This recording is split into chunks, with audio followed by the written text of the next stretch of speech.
अस्सलामुअलैकुम वरहमतुल्लाहि वबरकातुहू। कैसे हो नाज़रीन? मैं उम्मीद करता हूँ सब बखैर होंगे। किताब बुखारी शरीफ के ज़रिए से हदीस पाक में बताने की कोशिश करता हूँ। अऊज़ु बिल्लाहि मिनश शैतानिर रजीम, बिस्मिल्लाहिर रहमानिर रहीम। नबी करीम सल्लल्लाहु अलैहि वसल्लम के गज़वात जिहाद का बयान। हदीस नंबर 559। हज़रत अबू इसहाक रहमतुल्लाहि अलैहि ने कहा कि मैंने ज़ैद बिन अरकम साहबी से पूछा कि नबी करीम सल्लल्लाहु अलैहि वसल्लम ने कितने गज़वे किए थे, तो उन्होंने कहा कि 19।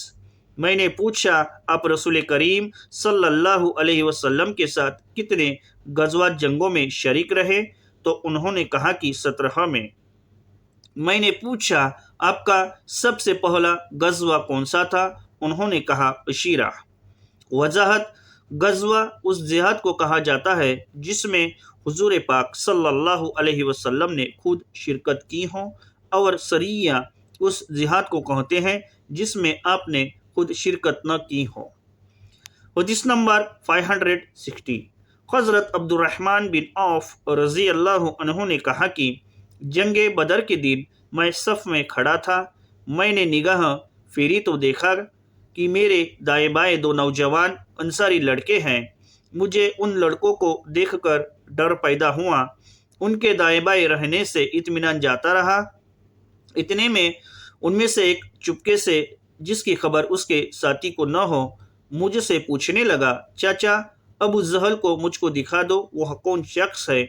मैंने कहा, भतीजे तुझको अबू जहल से क्या मतलब, तू क्या करेगा? वह कहने लगा, मैंने अल्लाह ताला से यह अहद किया है कि अगर मैं अबू जहल को देखूं तो उसको मार डालूंगा या खुद मारा जाऊंगा।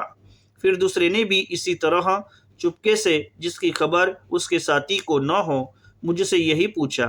फिर तो मुझको उनके बदले में दूसरे लोगों के बीच रहने की आरजू न रही।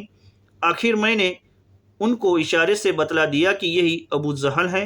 यह सुनते ही वे दोनों लड़के बाज की तरह उस पर झपटे और उसका काम तमाम हो गया। वे दोनों अफरा के बेटे थे।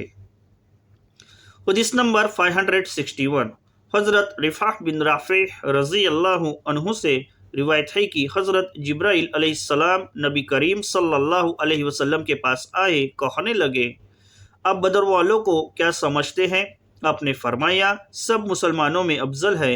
हज़रत जिब्राइल ने कहा, इसी तरह वे फरिश्ते जो जंग बदर में हाजिर हुए थे दूसरे फरिश्तों से अफजल हैं। वजाहत: इस हदीस से मालूम हुआ और कुरान में भी सूरत आले इमरान 3 आयत 124 और सूरत अनफाल 8 आयत 9 में इसका जिक्र है कि मुजाहिदीन की मदद के लिए अल्लाह ताला ने फरिश्ते भेजे थे, और आज भी मुजाहिदीन की अल्लाह ताला मुख्तलिफ तरीक़ों से मदद फरमाते रहते हैं, जिसको अब भी बार बार देखा और अनुभव किया जाता रहता है। मैं उम्मीद करता हूँ कि मेरा ये छोटा सा वीडियो अब सभी हजरात को पसंद आया होगा। अब का मोटिवेशन मेरे लिए बहुत ज़रूरी है। अल्लाह ताला दीन और हदीस समझने की नेक तौफीक दे। बच्चों को कुरान, हदीस और दिन सिखलाना माँ बाप का फ़र्ज़ है। फ़कत वसलाम। अस्सलामु अलैकुम वरहमतुल्लाहि वबरकातुहू।